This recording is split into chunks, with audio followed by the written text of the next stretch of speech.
Welcome everybody to the Goslin Group Connection blog. Today we are here with Cal Thomas of Sandler Training. Cal, thanks so much for joining us. Hey, my pleasure. Thanks for inviting me. It's great to have you. It's great to have you. So we're going to dig into Sandler in just a minute, but tell me a little bit about yourself, where you come from, and where do you call home now? What I call home now, I actually live in Lake Opatcon. Awesome. But originally I'm from Maine, many years ago. Nice. Bopped around the country a little bit and always knew I'd live or believed I'd live on a lake, and now we do. There we go. Beautiful. Very beautiful thing. And so the reason we have you here today is because we're in January. We know a lot of our followers and our past clients, they've got their goals. They've started some, they've finished others. Let's dig into the good and bad of goal planning. First and foremost, tell us a little bit about bad goals people set and how you can help switch that around, or just general mistakes that people make. Gotcha. That's a great question for this time of year. I'm glad you asked that one in particular. Bad goals, we'll talk about that. I think if you have them, that's the first thing. Less than 2% of Americans, believe it or not, actually have written goals. And I think one of the mistakes people make are they're not very specific. I want to lose weight. I want to get a new job. I want to make money. And they're not sure why they want to do it. And I think one of the important things is understand why it is that you want to, again, lose weight. We did a thing a couple of years ago, and I had a goal about fitness. And I didn't really know why, I didn't, whatever, but a friend of mine said, Cal, I'm going to do a Tough Mudder. Right. And I said, good for you, I think you should, maybe someday, right, another, I want to, I wish, or someday, awful. And she said, oh, and then by the way, it's in New Jersey.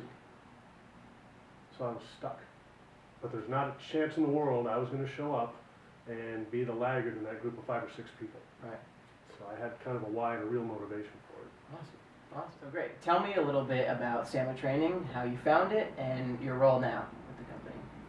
Sandler Training, how I found it, that's an interesting story that I think I related one earlier to you, is when I graduated from college a long time ago, I had taken a class. It was called email. What's that? Yeah, well, we really didn't know. It was a brand new thing. And, you know, being the smart aleck kid I was, and maybe still am, the training instructor or the training director came and said, Cal, how was it? I said, the email thing is really cool, but the instructor, not so great. I said, well, if you're such a smart aleck and you think you're so good, you should start teaching it. So that kind of started my teaching and training career back in the 80s. Awesome. So teaching a long time. Yeah. A little bit. And that morphed into a whole lot of other things, and then I literally stumbled into to Sandler Training at a baseball game. Awesome. And that's a much longer story. All right. And so tell me a little bit about what do you guys focus on, and where do you guys operate? What do we focus on? As you know, and most people know, Sandler's pretty well known for sales and business development, some people call it. And we do probably spend more than half our time doing that. Sales teams, individuals, entrepreneurs, believe it or not, a lot of real estate brokers and real estate agents. Awesome. And but what people tend not to relate to us is our management programs. We have sales management, we have general management, construction managers come to my programs. Another program called Organizational Excellence, which is for entrepreneurs and leaders of small and mid-sized companies. And it's just what it says. How do you make your organization the best it can possibly be and avoid blind spots that typically get us in trouble? Right.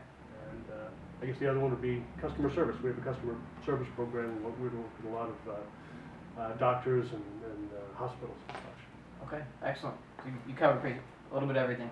All right. Very good. Yes. Very good. Surprisingly. Very good. So on that note, we're in January.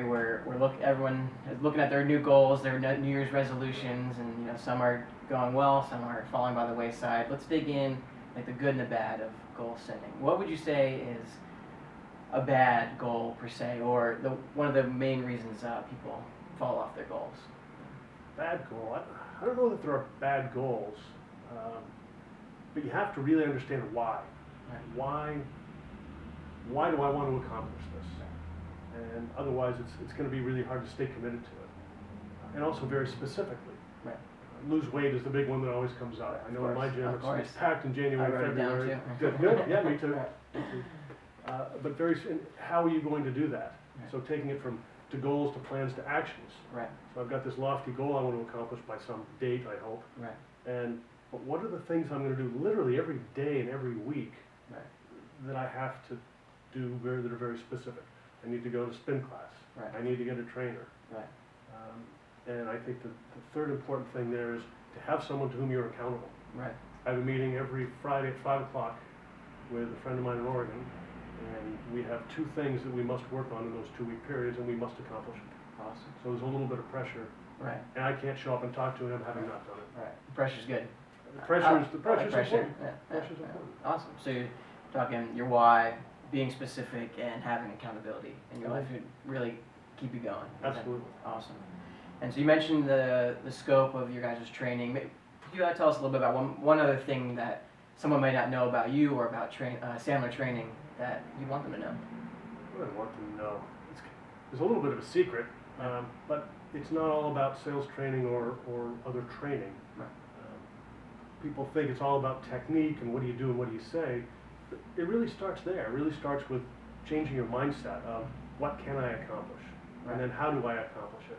But it's really having that belief that you can do whatever you want to do because we actually can change the things we believe.